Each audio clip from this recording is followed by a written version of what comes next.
আদ্রিতকে জড়িয়ে ধরে কান্নায় ভেঙে পড়ল শুভ। হ্যাঁ বন্ধুরা, এমনটাই দেখা যাবে, তাই সম্পূর্ণ জানতে ভিডিওটিতে লাইক দিয়ে চ্যানেলটা সাবস্ক্রাইব করে দেখতে থাকুন। শুভকে সবাই জোর করতে থাকে আর বলতে থাকে, শুভ বিয়েতে রাজি হ, রাজি হ, দেখ তুই কেশবের জন্য হলেও অন্তত বিয়েতে রাজি হয়ে যা। তখন শুভ বলতে থাকে, না আমি এই বিয়েতে কিছুতেই রাজি হতে পারবো না, কিছুতেই না, আমি বিয়ে করতে পারবো না। তখন দাদু বলতে থাকে, শুভ দেখ, তুই অন্তত কেশবের কথাটা ভাব।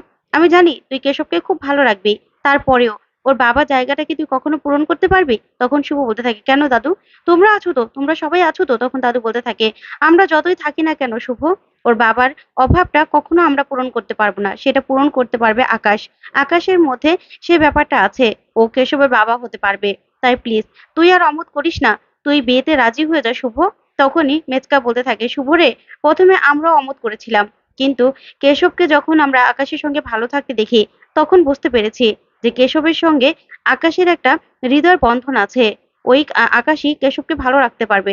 তুই না আর অমত করিস না। তখন এক এক করে সবাই শুভকে বোঝাতে থাকে। তখন শুভ কিছুই ভাবতে পারে না। তখন মনে মনে বলতে থাকে, আদ্রিত প্লিজ তুমি আমাকে বলে দাও, বলে দাও কি করব, আমি কি করব। তখনই শুভ নিজের চোখের সামনে আদ্রিতকে দেখতে পায় আর আদ্রিতকে তখনই জড়িয়ে ধরে। তখন আদ্রিত বলতে থাকে, শুভ তোমাকে ডিসিশন নিতে হবে, তুমি কি করবে। তখনই শুভ কেশবকে কোলে নিয়ে বলতে থাকে, আমি রাজি। তখন তো সবাই খুশি হয়ে যায়। ওইদিকে দেখা যাবে আকাশের মা আকাশকে এসে খবরটা বললেই আদ্রিত অবাক হয়ে যায়। আদ্রিতের হাত থেকে কাচের একটা গ্লাস পড়ে যায়। তখনই আকাশের মা আর আকাশ আদ্রিতের দিকে অবাক হয়ে তাকিয়ে থাকে।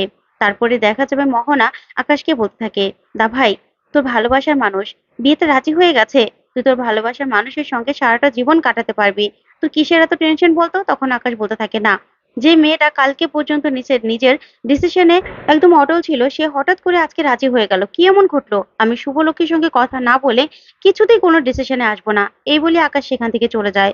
তখনই আদ্রিত মোহনাকে বলতে থাকে, মোহনা, আমাকে তুমি ক্ষমা করে দাও, আসলে আমার একটা শুভ দিনে আমার হাত থেকে একটা গ্লাস পড়ে গেল। তখন মোহনা বলতে থাকে, আয়ান তুমি না এসব কিচ্ছু ভেবো না, আমরা যাবো ওই বাড়িতে পাকা কথা বলতে, তুমি যাবে তো? তখন আদ্রিত বলে, হ্যাঁ আমি যাবো। তো বন্ধুরা, আজকের আপডেটটি কেমন লাগলো কমেন্ট করে জানাও।